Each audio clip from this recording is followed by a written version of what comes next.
La semana pasada analizamos un poco de las obligaciones en el derecho romano y ahora vamos a plantear lo que son las características generales de las obligaciones.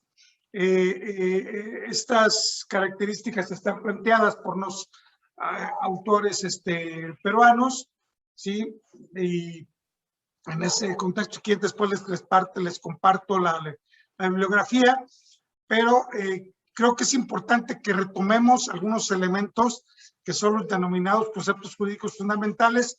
No son todos, pero sí creo que son aquellos que son indispensables que tomemos en cuenta para cuando nosotros planteemos esta condición de el análisis de las obligaciones, ver precisamente este tipo de conceptos.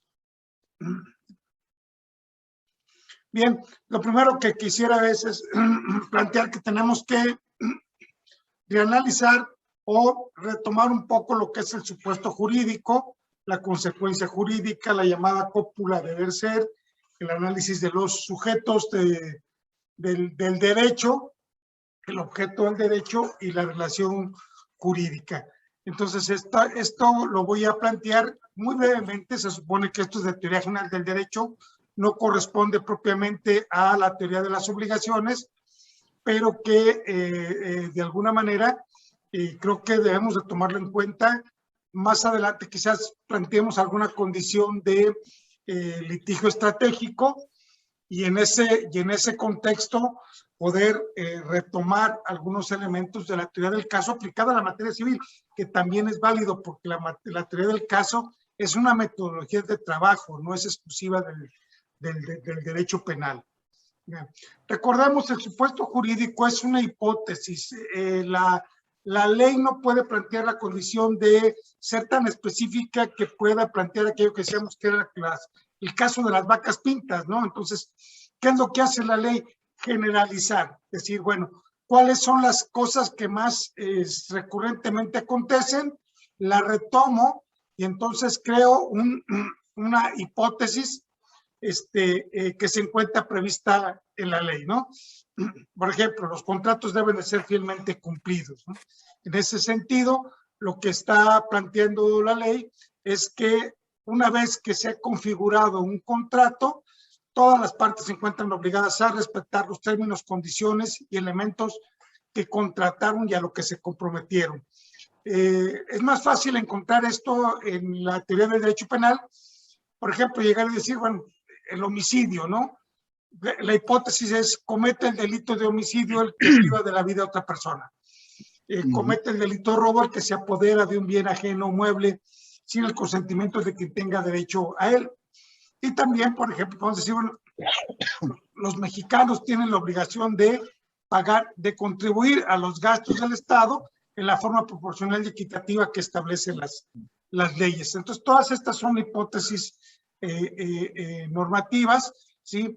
Y que están en abstracto contenidas en la ley, pero que para que pueda tener efectos jurídicos se requiere que en el mundo real haya un acontecimiento histórico, un hecho en un tiempo y en un lugar determinado que satisfaga esa hipótesis, ¿no? Una vez que en el mundo real acontece este fenómeno, en ese sentido, se actualizan las consecuencias del derecho, que es el siguiente punto. Lo mismo sucede, por ejemplo, con la oferta, con la promesa de recompensa o con el concurso, ¿no? También como manifestaciones unilaterales de la voluntad, en el cual yo llego y digo, vendo esta computadora en 500 pesos. Mientras no haya nadie que diga, oye, yo la quiero comprar, pues en abstracto está nada más la hipótesis de la oferta, pero cuando alguien dice, oye, yo la quiero comprar y aquí están mis 500 pesos, se actualiza esa hipótesis en el mundo fáctico. Recordemos también que los contratos, los convenios, son normas jurídicas individualizadas, o sea, participan de la misma naturaleza de las normas jurídicas y en ese sentido son obligatorias, y bajo esa circunstancia, algo que también es muy común llegar a decir, oye, es que esta ley es superior a la otra. No, todas las leyes son iguales, todas las leyes tienen el mismo carácter de obligatoriedad, bilateralidad, exterioridad, todas las características de la ley, por independencia de que sea una norma constitucional o que sea inclusive una circular, por ejemplo, que es muy común en Hacienda, que hay disposiciones interpretativas que las hacen obligatorias por el hecho de incluirlas en una miscelánea y de publicarlas en el diario oficial de la Federación, pero tiene la misma fuerza normativa, ¿no? La consecuencia jurídica es el efecto que se encuentra previsto en la norma o en el contrato, por ejemplo, la cláusula penal, ¿sí?, que se hace exigible cuando se realiza el supuesto jurídico. Mientras el supuesto jurídico no se genere en el mundo real, la consecuencia no tiene ningún sentido, no tiene ninguna trascendencia, pero una vez que se actualiza, en ese contexto, la consecuencia jurídica ya tiene un elemento de coercibilidad para hacerse exigible. Y retomo el ejemplo penal, ¿no? Entonces, al que comete el delito de homicidio, se le impondrá una sanción de 7 a 15 años de prisión, por ejemplo. Bueno, que en materia de contractual, al que no pague o al que incumpla este contrato, se le aplicará una pena del 20% del valor del contrato. Mientras yo cumpla, la sanción no es completamente intrascendente. Si yo no mato a nadie, pues evidentemente que el hecho de que por mí que le pongan cadena perpetua, ¿cuál es el problema? El problema es si yo por alguna circunstancia llego a atropellar a alguien y fallece, entonces sí se vuelve mi problema la consecuencia jurídica. Mientras yo cumplo el contrato, la pena convencional pues es completamente intrascendente. Cuando yo por alguna circunstancia no cumplo, me empieza a preocupar la consecuencia jurídica, ¿sí? Y entonces esto es un elemento que creo que debemos de tomar siempre en cuenta, porque las obligaciones prácticamente vamos a trabajar mucho la condición de la consecuencia jurídica. La cópula deber ser es un vínculo jurídico que une la hipótesis con la consecuencia. ¿Esto qué significa? Las obligaciones no pueden hacer de manera espontánea, requieren necesariamente de una condición bajo la cual puedan ser generadas. Y en esta circunstancia es, bueno, yo soy mexicano, yo tengo ingresos, yo tengo la obligación de pagar impuestos, ¿no? Pues es un enlace lógico entre las premisas del juicio normativo. También puede ser una cópula debe ser que está vinculada con el esquema sistemático del derecho, y esto nos lo da el derecho penal. Un claro ejemplo.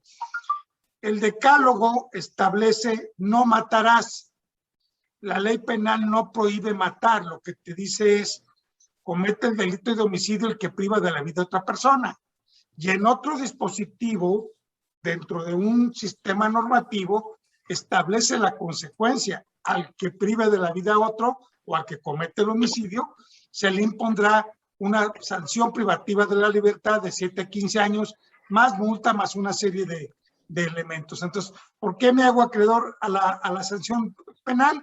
Porque establecí o traje al mundo real la hipótesis normativa.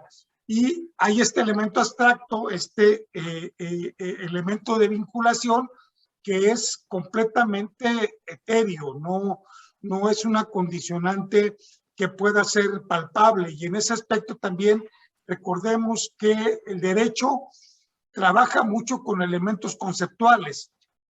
Algunas personas dicen, oiga, es que el título de propiedad, ¿sí?, o el justo título en la posesión, el título de abogado. El título de abogado no es el papel que tengo pegado aquí atrás en la pared. El título es un elemento abstracto jurídico que me dice que satisface los requisitos establecidos por la ley para ejercer la abogacía. Con papel o sin papel sigo siendo abogado. Si se me pierde la escritura, no pierdo la casa, ¿sí? Lo que perdí fue el documento representativo de ese título. Entonces, en ese contexto, sí hay que identificar perfectamente que muchos de los elementos del derecho son elementos eminentemente conceptuales, no tienen representación física, sino son enlaces lógicos entre las premisas del derecho. Los sujetos del derecho pues son aquellos entes que son imputación de derechos subjetivos y obligaciones, deberes, actos y normas del derecho. Aquí hay una condición que es bien interesante. Por ejemplo, en Francia se está peleando mucho por la condición de que se reconozca personalidad jurídica a los animales, ¿sí? La Ciudad de México les da la categoría de entes que sienten, ¿sí? Y bajo esa circunstancia, no confundir la personalidad jurídica o la atribución de personalidad jurídica con ser objetos de protección del derecho, ¿sí? Entonces, en este concepto, desde mi punto de vista, solamente las personas pueden ser sujetos del derecho. Recordemos básicamente la condición del derecho romano. En el derecho romano, los esclavos, a pesar de que pertenecen a la categoría del Homo sapiens, las mujeres, a pesar de que inclusive fueran ciudadanas romanas, no eran sujetos del derecho porque esa titularidad en la época de las 12 tablas le correspondía precisamente a los pater family. Entonces, aún aquellos que eran libres y que eran romanos, si no tenían la categoría de ser pater family, no eran propiamente sujetos de derecho, tenían una capitis diminutio media, por virtud de la cual había ciertas restricciones para el ejercicio del derecho, o inclusive podían no ser ni siquiera titulares de los derechos.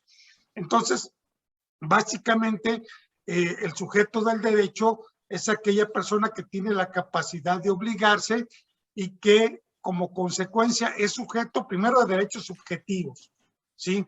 Es sujeto de obligaciones, de prerrogativas, de deberes, y es sujeto de la aplicación de las normas del derecho, sin descuidar que el derecho regula también la vinculación entre los sujetos del derecho con los objetos que son materia de la regulación. Pensemos el caso de los animales, pensemos el caso de mi relación con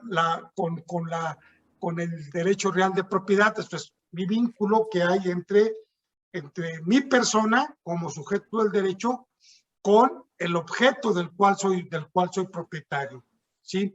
Entonces, en este sentido, plantear con claridad que los animales, al menos en el sistema jurídico mexicano, no tienen personalidad jurídica. No quiere decir que no sean sujetos de la protección del derecho, pero no tienen capacidad jurídica, y por lo tanto, cualquier tipo de condición debe de ser utilizada a través de la representación. De igual manera que generamos ficciones con las personas jurídicas colectivas, sean del derecho público o del derecho privado, donde creamos una personalidad jurídica ficticia, ¿no? Y que sigue siendo una condición eminentemente abstracta. Los objetos del derecho, bueno, pues en primer lugar tenemos los hechos y actos jurídicos, ¿sí?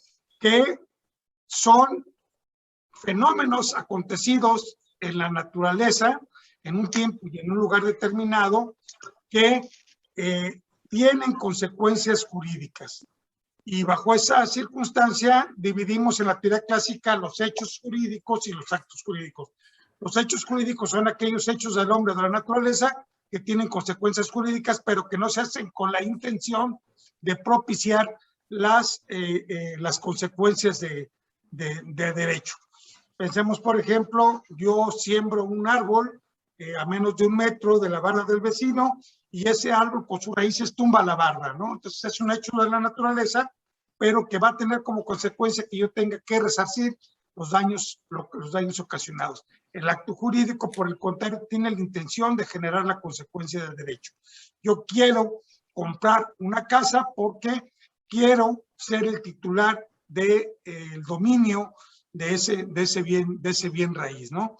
Y estos se manifiestan a través de distintas formas de conducta, ¿sí? Que son jurídicamente reguladas. Básicamente encontramos tres formas o cuatro formas de elementos regulados, ¿no? Las conductas que son permitidas, las conductas que son prohibidas, las conductas ordenadas y aquellos que son acontecimientos que pueden ser inclusive de la naturaleza que tienen consecuencias jurídicas. También mucho se discute en la doctrina si cuando hablamos del objeto nos estamos refiriendo al elemento secundario de la obligación, que es precisamente la casa, el coche, las acciones, etcétera. Bueno, habría que distinguir entre objetos directos, objetos indirectos de las obligaciones, y aquí la doctrina sí difiere mucho en la estructuración. Pero para efectos de los conceptos jurídicos fundamentales que estamos analizando, cuando nos referimos a estos objetos del derecho, nos estamos refiriendo a las conductas jurídicamente reguladas, ¿sí? Inclusive considerando aquellos acontecimientos que sin ser propiamente una conducta, tienen consecuencias jurídicas. La relación jurídica la estoy planteando como un elemento abstracto que estructura y regula cómo operan todos los elementos del derecho. De hecho, los constitucionalistas establecen, no hay lagunas jurídicas como tal. Esto es, no existe la posibilidad de que legalmente un elemento puesto a consideración de una interpretación jurídica no tenga solución. De hecho, inclusive nuestra legislación establece que ningún juez puede negarse a conocer de un asunto planteado ante él, ni siquiera bajo el argumento de que no estuviera regulado. Entonces, en esa circunstancia, lo que los constitucionalistas dicen son sistemas de cierre. Toda planteamiento jurídico debe de tener una solución jurídica, y para ello nos establecen esquemas de integración, de interpretación, de complementación, de adecuación, de moldeabilidad del derecho. Sobre todo, esta es una condición que actualmente la doctrina constitucionalista y de derechos humanos está planteando de manera muy preeminente, es la flexibilidad del procedimiento judicial, que deje ese formalismo que impide el acceso a la justicia efectiva de una manera fácil y ágil, y que permita que los procedimientos a través del principio pro actione puedan irse modelando y ajustando de tal manera que establezcan la posibilidad de que los juicios se hagan más rápidos, más efectivos y con mayor justicia, ¿no? Entonces, este elemento de relación jurídica yo lo estoy considerando como la sistematización funcional del sistema jurídico que permite precisamente la operación del derecho, ¿sí? Y entonces estamos hablando como un sistema jurídico que permite que todos los elementos de la relación jurídica puedan operar, funcionar y tener aplicación en la vida práctica. Bien, no sé si hasta aquí hay algún comentario o los dejamos al final. Al final. Ok. Bueno, entonces vamos a entrar ya ahora sí directamente a la materia de obligaciones, ¿no? Estoy tomando como base la definición de Gutiérrez y González. La de él es un poco más extensa y un poco más folclórica, pero creo que los elementos necesarios o elementales que define Gutiérrez y González, dice que es un vínculo por el cual un sujeto llamado acreedor está facultado para exigir de otro sujeto llamado deudor una prestación o una abstención. Y entonces en este contexto nos dice esta exigencia es a tal grado que inclusive puede llegar a forzar el acreedor al deudor a pagar aún en contra de su voluntad o a solventar esta prestación o la abstención. Aquí, bueno, ya lo retomaremos en algún momento determinado, pero me llama la atención un tanto cuanto esto, ¿no? O sea, cuando hablamos nosotros de pago, podemos hablar de la obligación contraída o podemos hablar de un sustitutivo del pago, ¿sí? En este sentido, si a mí, por ejemplo, se había comprometido mi deudor a darme una computadora de la marca HP, tales y tales características, no me la paga, ¿sí? Yo puedo demandarlo y obligarlo a que me indemnice. No me está pagando lo que contratamos, porque lo que se contrató fue un objeto claramente especificado.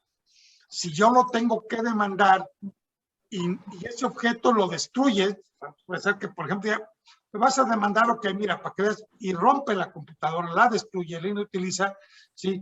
Entonces, lo que viene es una condición de indemnización. Lo mismo sucede, por ejemplo, con las condiciones de pago de el daño moral, ¿sí?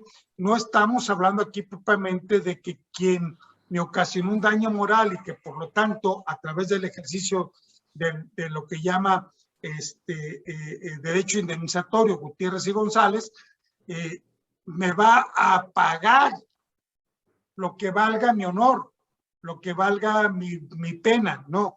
Está hablando ya en este caso ni siquiera de una indemnización, porque tampoco es posible. Hablamos de un contenido compensatorio. Y en ese contexto tenemos que el pago puede plantearse mediante el cumplimiento de la obligación efectivamente pactada o señalada por la ley, o de un pago sustituto o de una indemnización o de una compensación, que sería el caso de la abstención. No hay forma legal de que me puedan obligar a abstenerme de realizar una determinada conducta. Lo que me pueden plantear es, te prohíbo realizar esa conducta, pero si la llegas a realizar, en este sentido, te voy a condenar a que indemnices o a que compenses o a que hagas un pago sustituto. Bajo esa circunstancia, como vemos nosotros, los elementos de la prestación también son completamente abstractos y son intercambiables, ¿sí? Y esta exigencia, pues, va a tener la necesidad de recurrir a los órganos jurisdiccionales cuando no se satisface de manera voluntaria. Afortunadamente, la mayoría de los contratos se cumplen, y pensemos todo el montón de transacciones que se hacen, por ejemplo, hipotéticamente en un Oxxo, ¿no? Todas las compraventas que se realizan en un día. Todos esos son actos jurídicos que tienen la intención de tener transmisibilidad, ¿sí? Y que de alguna manera constituyen la vida cotidiana. Realmente la excepción es que no se cumplan, y por eso funciona nuestro sistema jurídico y nuestra economía. En cuanto a los elementos de las obligaciones, pues vamos a encontrar un sujeto activo, que es el acreedor, es aquella persona que tiene la posibilidad legal de exigir, inclusive de manera coactiva, el pago de la prestación o la exigencia de la abstención por parte del sujeto pasivo o del deudor, ¿sí? El deudor es aquella persona que se encuentra constreñida, obligada, valga la redundancia, o que imperativamente debe de responder de la satisfacción de la prestación o de abstenerse de llevar a cabo una conducta determinada. El objeto, insisto, aquí tenemos otra vez la disyuntiva con los tratadistas. Nos hablan de un objeto directo, que son las obligaciones de dar, hacer o no hacer. ¿sí? Y el objeto indirecto, que es aquello que se debe de dar, aquello que se debe de hacer, o aquella conducta de la cual se debe de abstener la persona. Y la relación jurídica, que no es otra cosa sino la causa que le da origen a la obligación. Ya lo veíamos en la sesión anterior, las obligaciones no pueden hacer de manera espontánea. No te duermes y al día siguiente amaneces con una condición en la cual tú ya tienes una prestación que otorgar, porque simple y sencillamente llegaron los Reyes Magos y vieron tu zapato ahí y te depositaron como obsequio una obligación. Entonces, en ese contexto, la relación jurídica es la causa que le da origen a la obligación.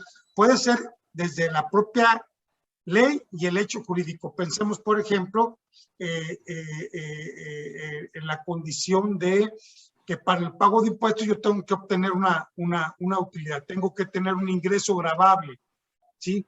Mientras yo no tenga ingresos gravables, yo no tengo ninguna obligación de satisfacer un tributo al Estado.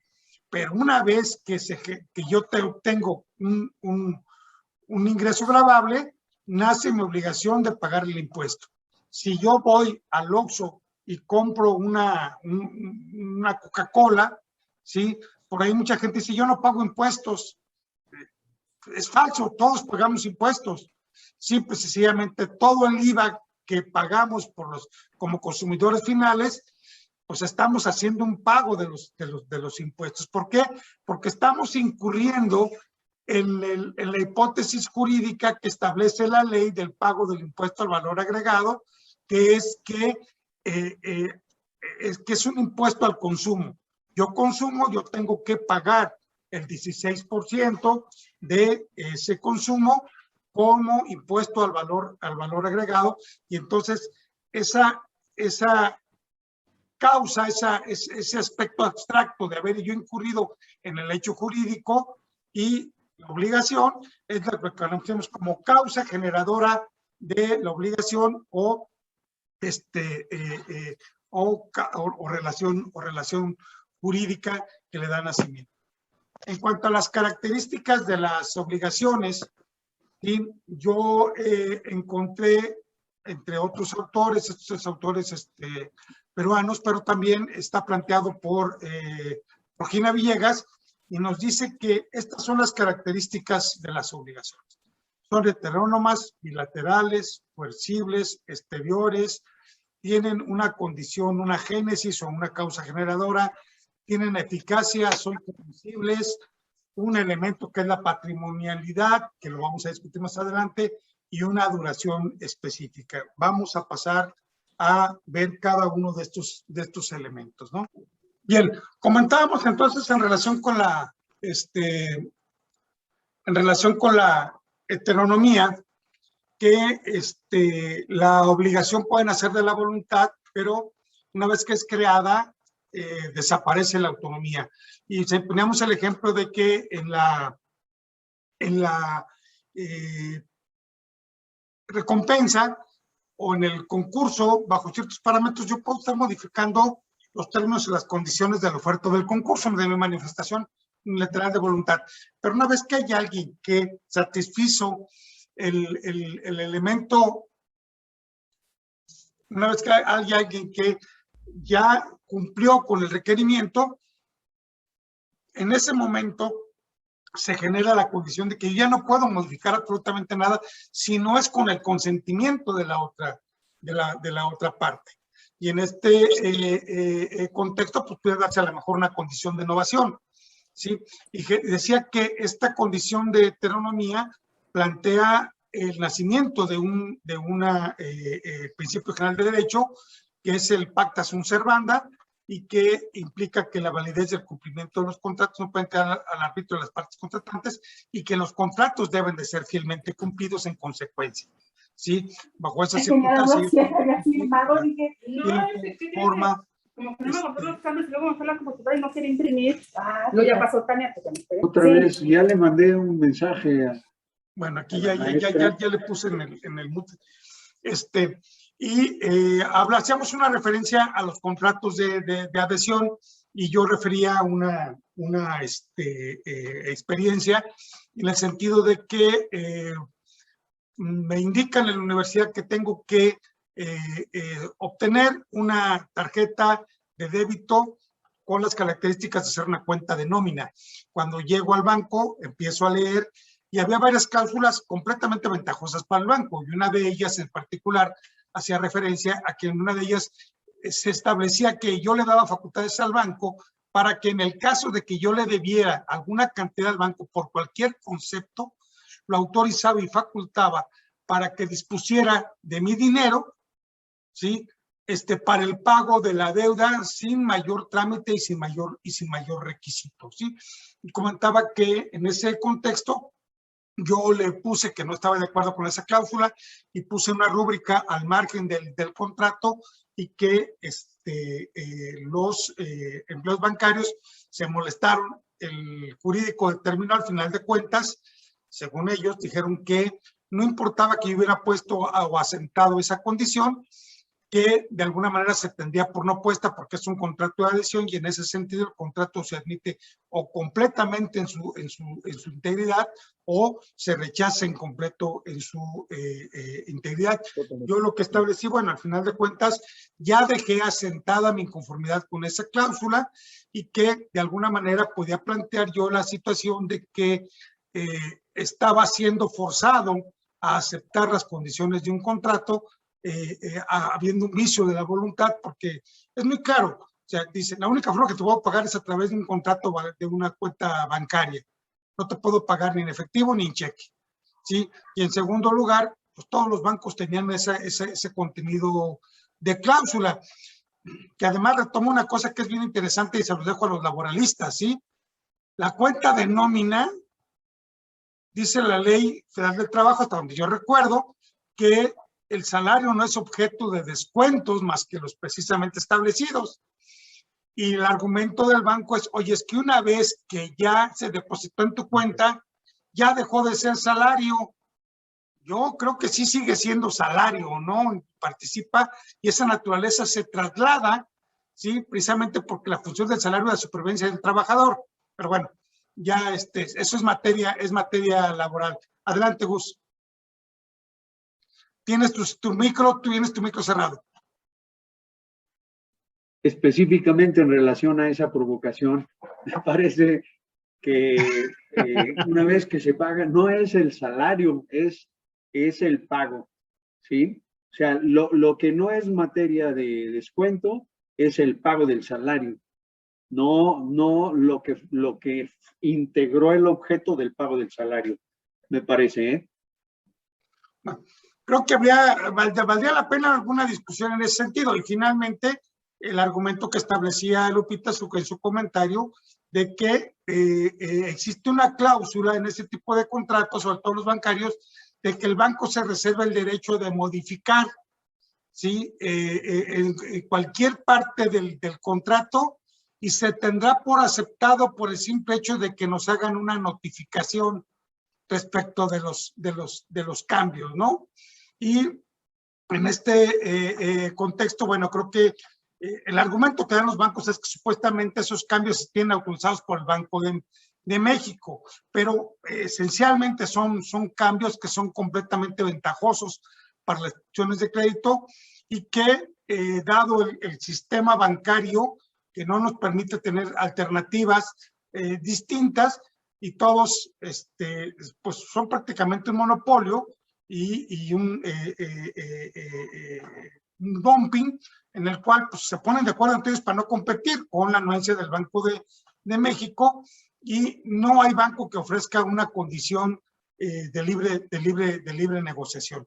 Entonces, en ese esquema sigo pensando que habría que discutir y analizar los elementos del contrato y si se permite o no la situación de una violencia en la voluntad, porque de otra manera no accedo yo precisamente a esos recursos, y o contrato con el banco en sus términos o no vivo. Entonces creo que hay una condición que allí se puede alegar y trabajar pues de alguna manera interesante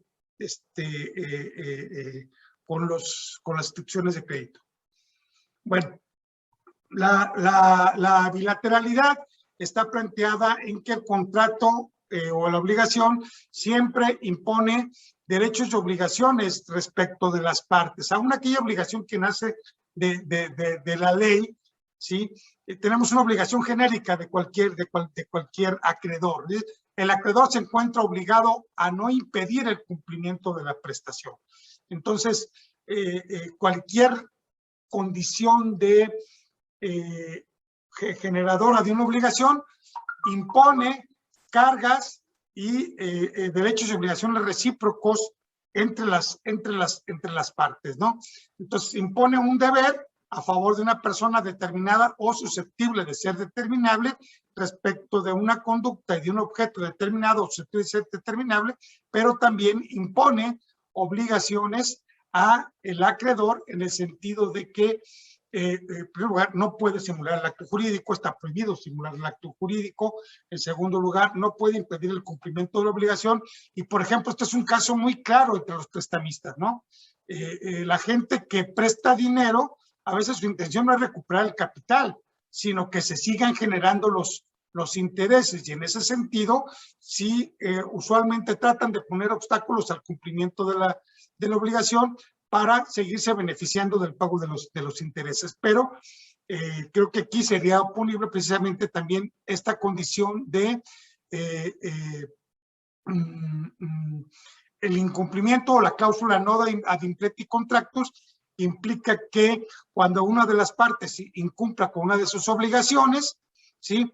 La otra no está obligada a cumplir a menos que aquella cumpla o se allane a cumplir. Y es susceptible de ser generadora de pedir el cumplimiento forzoso de la obligación o la rescisión del acuerdo de voluntades. Entonces, esta bilateralidad creo que queda clara y manifiesta. Bueno, la coercibilidad, porque el sistema jurídico establece un procedimiento para obtener la ejecución forzada de la prestación. Ya dijimos, no necesariamente podía ser la prestación que está planteada estrictamente en la causa de generadora de la obligación. También puede ser un pago sustituto, un pago indemnizatorio o un pago compensatorio.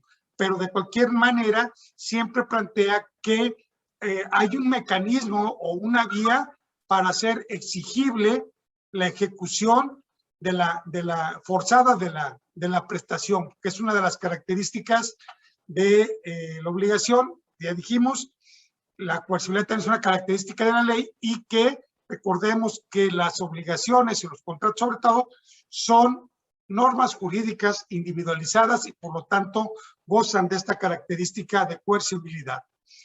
La exterioridad, porque como a la norma jurídica, al derecho no le importa si la persona está de acuerdo o no con cumplir la obligación.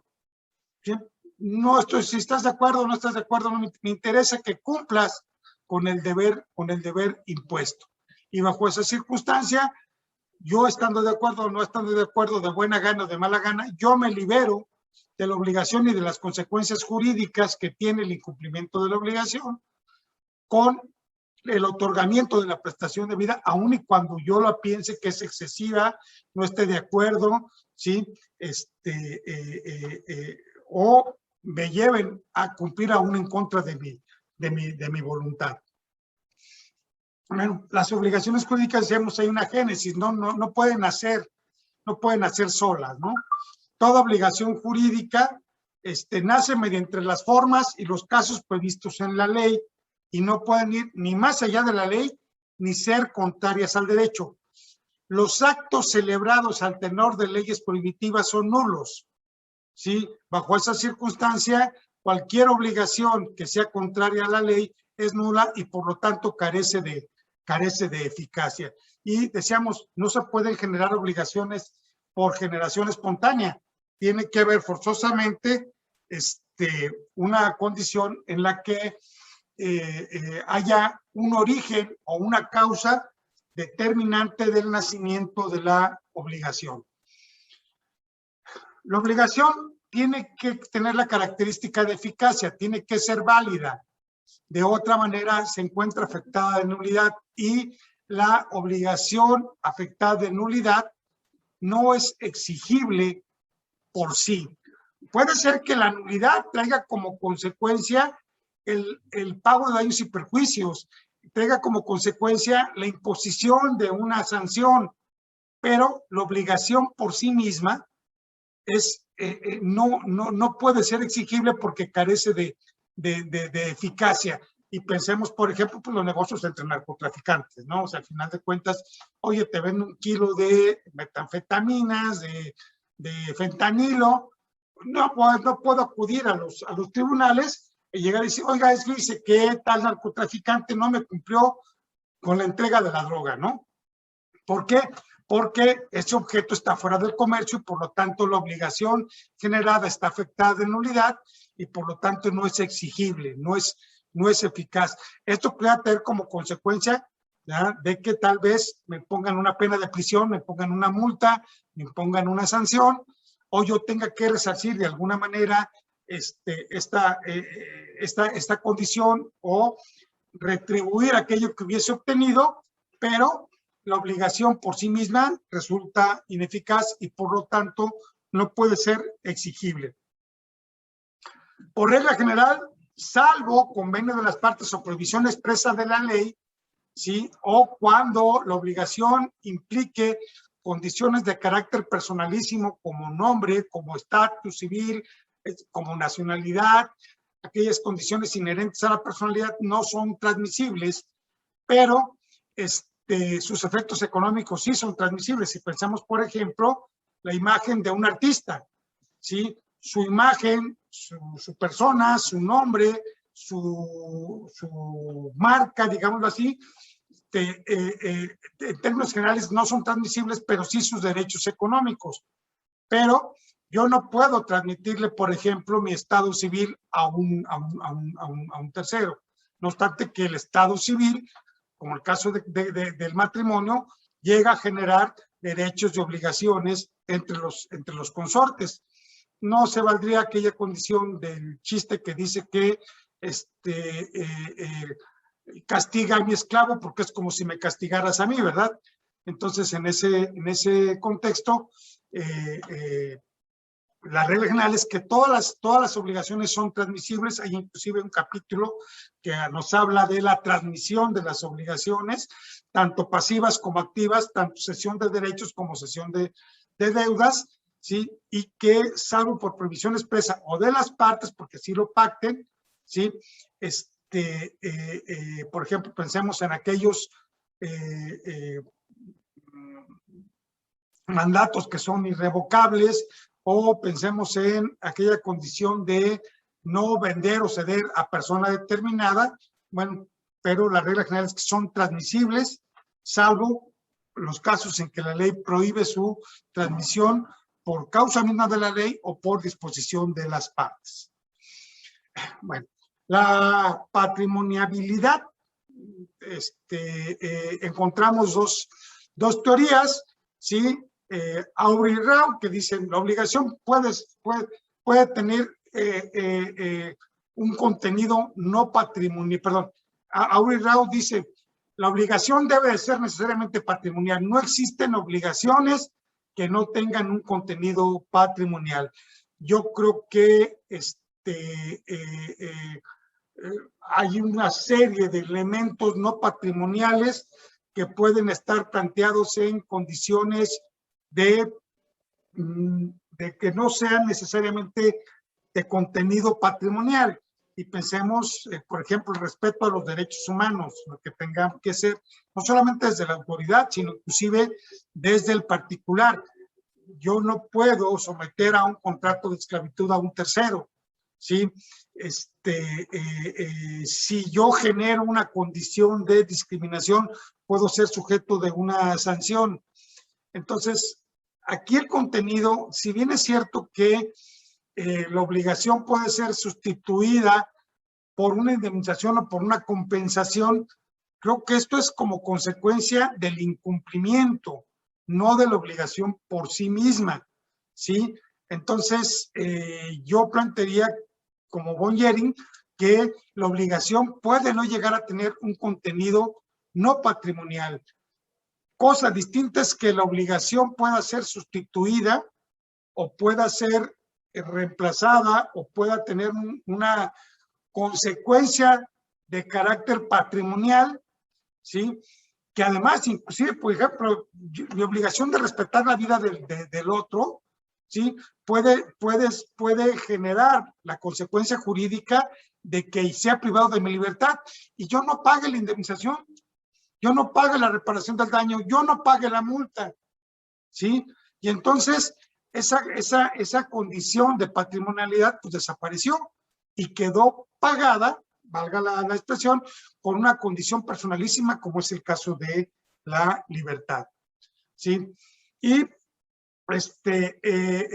retomamos básicamente el patrimonio, es un conjunto de derechos y obligaciones de una persona susceptibles de variación pecuniaria, y el derecho patrimonial nos dice que son derechos reales, derechos de crédito, los reales aquellos que recaen sobre las cosas, y los derechos de crédito dan la posibilidad de exigir una conducta de dar, hacer o no hacer, pero también tiene la característica de ser apreciables desde el punto de vista económico. Gutiérrez y González nos habla de los derechos de la personalidad, de un derecho patrimonial de la personalidad, ¿sí? Y en ese sentido nos habla que la personalidad y los derechos de familia también pueden llegar a tener un contenido extra patrimonial, pero forman parte del patrimonio, dado que su violación puede ser generadora de sanciones de naturaleza pecuniaria. Y bueno, pues yo creo que reiteraría, para mí, para mi gusto, no, la obligación puede tener contenido tanto patrimonial como no patrimonial, pero pues será una cuestión de discutir. Y la temporalidad, en el sentido de que la obligación no puede ser eterna. Toda obligación tiene necesariamente que agotarse en algún momento, y la abstención de su exigibilidad tiene aparejada la prescripción, que es la pérdida del derecho por el simple hecho de no haberlo ejercido dentro de los plazos que la ley establece. La regla general son 10 años, pero por ejemplo tenemos el pago de rentas 2 años, 5 años, no recuerdo con exactitud, ¿sí? Hay prescripciones que tienen que ver con la forma de ejercitar la obligación, que tienen ya que ver con más con ámbitos procedimentales, pero la exigibilidad, por ejemplo, en el Código de Comercio dice que las ventas al fiado y al menudeo prescriben en un año. Entonces, en este contexto, el no ejercicio del derecho te aparejada su pérdida, y por lo tanto es la prescripción es una forma de extinción de las obligaciones. Bien, y con esto concluyo la presentación y pues me pongo a sus órdenes para cualquier comentario, cualquier pregunta, que espero poder dar alguna respuesta satisfactoria. Adelante, Gus.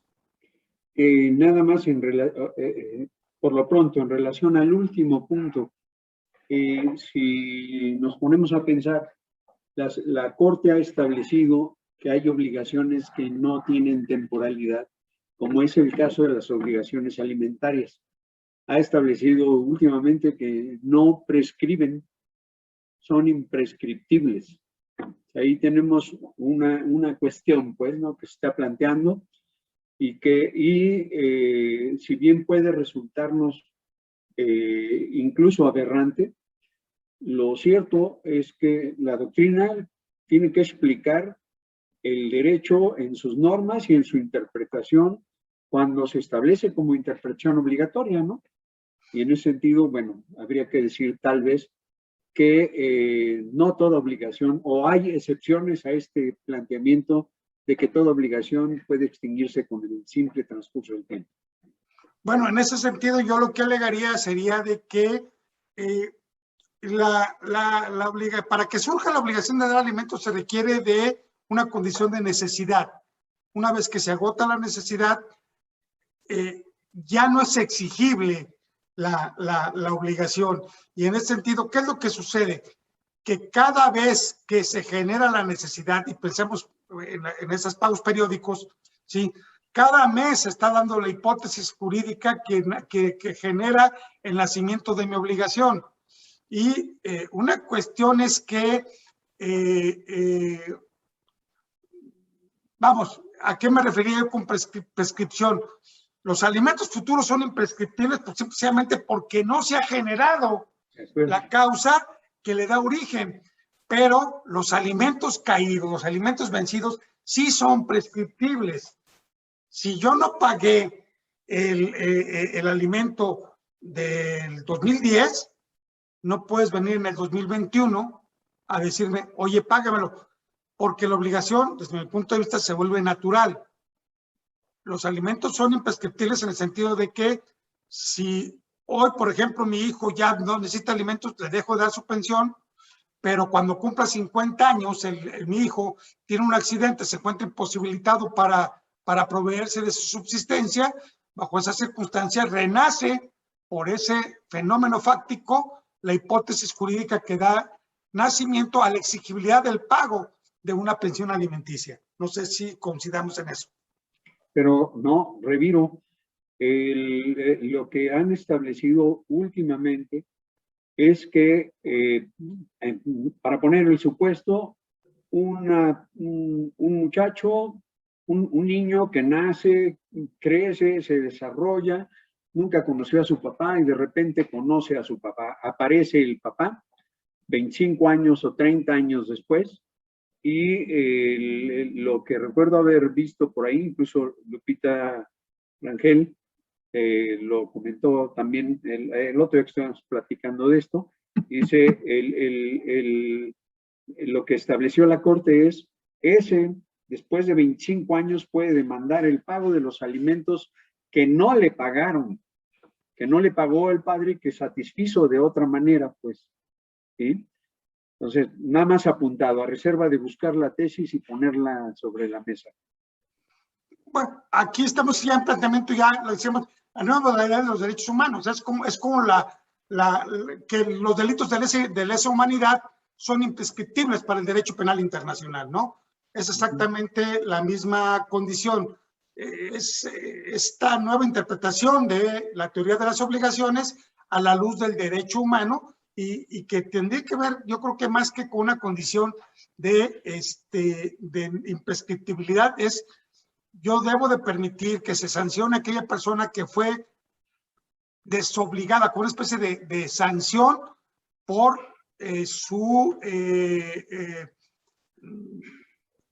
por no haber generado el pago de los alimentos, siendo que los alimentos tienen como condicionante el que permita la subsistencia del sujeto, no puso en peligro la vida, y creo que va más en esta corriente de derechos humanos más que en la teoría clásica de las obligaciones.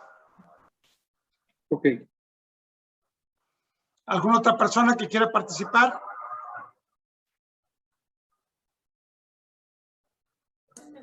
Licenciado Carlos, déjeme poner mi imagen para que sepa quién habla. Coincido con la opinión del licenciado Gustavo Molina. Recientemente ha habido jurisprudencia que establece esa situación aparentemente imprescriptible de los alimentos. Inclusive hay otra no muy reciente que establece que cuando una persona es reconocida o logra su reconocimiento en vía judicial, automáticamente se genera el derecho del cobro de todos los alimentos que no haya recibido de su padre o madre en el caso, desde la fecha en que nació hasta el momento del reconocimiento. Y también, bueno, me quedará tarea como al licenciado Molina de conseguir la jurisprudencia respectiva, porque sí la hay en ese sentido, de que a pesar de que sea un adulto, inclusive podríamos decir mayor, puede reclamar esos alimentos no recibidos. ¿Sí? De acuerdo, ¿cómo no? ¿Algún otro comentario?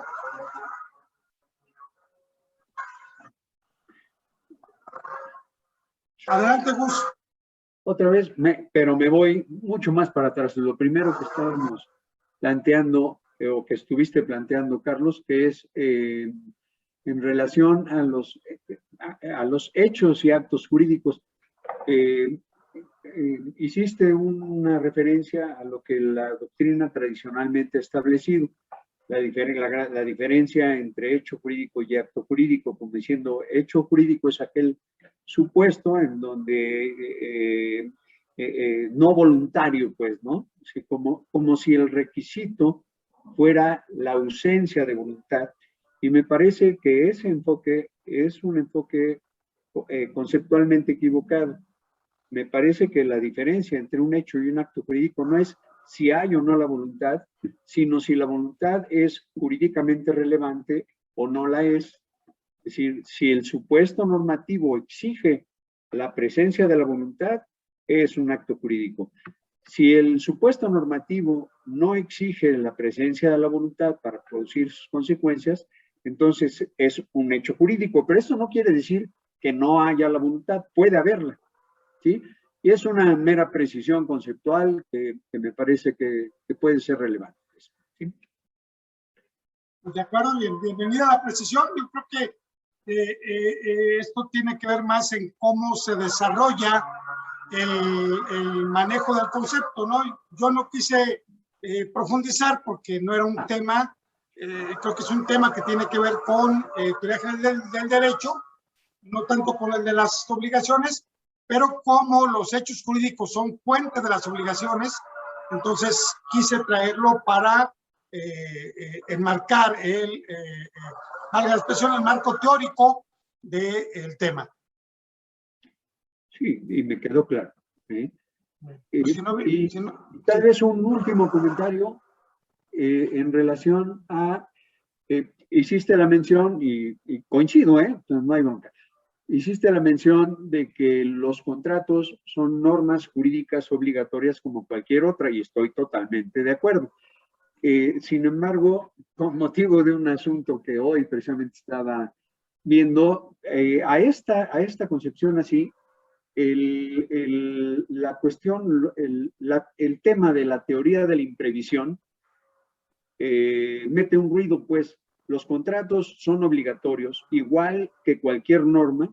Sin embargo, a los contratos, o a algunos contratos cuando menos, aquellos de tracto sucesivo, en materia civil, además, les es aplicable la teoría de la imprevisión, lo cual genera una situación, diría yo, de excepcionalidad, incluso respecto de la exterioridad de la voluntad como característica, pues, ¿no? Si puede ser que yo me haya obligado, sí, pero hay una situación superveniente, imprevisible, ajena a mi voluntad, que me impide cumplir no me impide, que me hace más gravoso cumplir esa norma jurídica contractual, y por tanto tengo el derecho, teoría de la imprevisión, en frío, de solicitar su modificación. En caliente y con el enfoque de los derechos humanos, creo que se podría llegar a sostener que tengo el derecho de oponer como excepción, es lo que estoy haciendo en un asunto ahora, oponerla como excepción respecto del cumplimiento de la obligación que originalmente se pactó, ¿no? En fin, como comentario hacia el margen también. Sí, aquí yo plantearía lo siguiente, porque mira, me pasó con esto de la pandemia un señor que ya no pudo pagar, ¿sí? Hay que recordar que hay cláusulas necesarias, ¿sí? Y cláusulas accidentales. Ahora, ¿qué es lo que te establece la norma jurídica? Todo aquello que no esté pactado por las partes, pero sí está previsto en la ley, entonces la ley suple la voluntad de las partes y entonces entran cláusulas que están contenidas en la ley, pero que no previeron las partes. Una de ellas es la cláusula rebus sic stantibus, precisamente, que es la de la teoría de la imprevisión, que establece que cuando por circunstancias extraordinarias e imprevisibles un contrato de tracto sucesivo se vuelve muy gravoso para una de las partes, ¿sí? Esta puede pedir o la disminución equitativa del contrato o la rescisión del mismo, ¿no?